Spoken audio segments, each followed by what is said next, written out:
জয়গুরু সবাইকে জানাই আন্তরিক শ্রদ্ধা ও আনন্দিত জয়গুরু। আশা করি সকলেই ভালো আছেন। আজকে মৃত্যু চিন্তা করলে যে মানুষের পাপ প্রবৃত্তি হয়তো দমিত হতে পারে সেই বিষয়ে কয়েকটি কথা আলোচনা করব। কেউ কেউ বলেন যে মৃত্যু চিন্তা করলে মানুষের পাপ প্রবৃত্তি দমিত হয়। এ সম্বন্ধে শ্রী শ্রী ঠাকুরকে প্রশ্ন করা হলে শ্রী শ্রী ঠাকুর বললেন যে মৃত্যু চিন্তা করলে মানুষের পাপ প্রবৃত্তি হয়তো দমিত হতে পারে, কিন্তু সঙ্গে সঙ্গে একটা মরণ অভিনিবেশ পেয়ে বসে। তাই তার আশা, উৎসাহ, আনন্দ, ইচ্ছাশক্তি, তার সংকল্প, চাওয়া সমস্ত কিছু নিথর করে তাকে অবশ করে দিয়ে তাকে মৃত্যুপন্থী করে তোলে, তার মরণকে এগিয়ে নিয়ে আসে।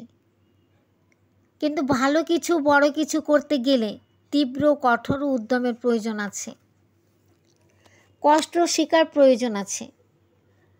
কিন্তু মৃত্যু চিন্তায় অভ্যস্ত যারা, তাদের অমন্তর ও কঠোর সাধনায় মধ্য পড়ে থেকে মনে কি হয় জানেন?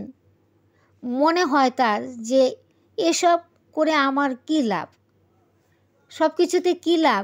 তাদের জীবনের প্রতি অনাসক্তি আসে, ভাবে কদিনের জন্য জীবন।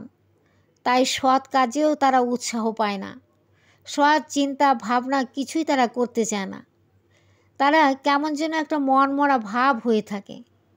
জীবনটা তারা উপভোগ করতে পারে না, আনন্দ পায় না। হামেশাই তারা সব সময় দুঃখ বোধ নিয়ে বসে থাকে, সব সময় সব কিছুর প্রতি অনীহা থাকে। বিষাদ আর হতাশা নিয়েই তাদের বসবাস।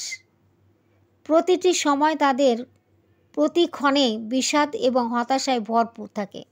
বাস্তবকে এড়িয়ে যাবার চিন্তা ভাবনাই সবসময় বেশি থাকে, আর ওই দিকেই তাদের ঝোঁক বেশি, বাস্তবকে এড়িয়ে যাওয়ার। তারা নিজেরা তো বাস্তবভাবে দুর্বল হয়ই, আবার অন্যকেও নিস্তেজ করে দেয়। তাদের সহচর্য এবং তাদের আচার আচরণ, তাদের সাথে থেকে অন্যরাও নিরুৎসাহ হয়ে পড়ে, নিস্তেজ হয়ে পড়ে। তাই এমনতরভাবে প্রবৃত্তি দমনের বুদ্ধি ভালো না। যদিও মৃত্যু চিন্তায় প্রবৃত্তি দমন হয়, পাপ বোধ কিছু কমে, কিন্তু তবুও ভালো না।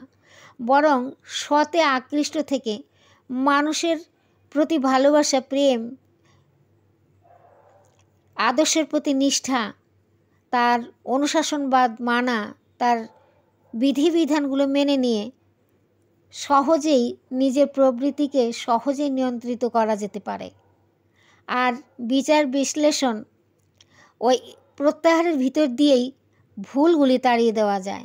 কারণ বিচার বিশ্লেষণ না থাকলে সে নিজে বুঝতে পারবে না যে আমার কতটা ভুল আর কতটা আমার সঠিক।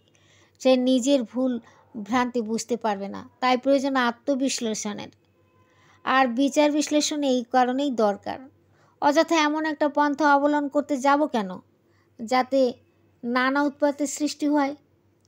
যে এক মৃত্যু চিন্তা কামনাতে আমার জীবনে যদি এত কিছু নেমে আসতে পারে, এত কিছু নেমে এসে আমি একজন নিথর প্রাণীতে পরিণত হতে পারি, তাহলে আমার এই পৃথিবীতে মানুষ জন্ম নিয়ে এসে কী লাভ হলো?